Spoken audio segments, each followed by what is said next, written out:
નમસ્કાર મિત્રો, નમસ્કાર. આપ સૌને મારા નમસ્કાર.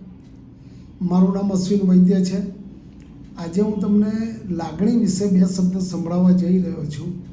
લાગણીની વાતો માત્ર છળ હોય છે. લાગણીની વાતો માત્ર છળ હોય છે. લાગણીમાં છુપાયેલી હોય છે માંગણી. વાયદા વચનો માત્ર છે દિલાસા. વાયદા વચનો માત્ર છે દિલાસા. જે સરુની લાગણી તે પણ આકર હોય છે. લાગણીની વાતોમાં ખડ ખગોળ કરશો નહીં. કાચના જેવા હૃદયમાં હોય છે લાગણી. કાચના જેવા હૃદયમાં હોય છે લાગણી. લાગણીના વાયદાના લેશો ન કરશો. લાગણીમાં છુપાયેલી છે ભાવના ભરપૂર. નિસ્વાર્થ પ્રેમની કહી શકાય લાગણી.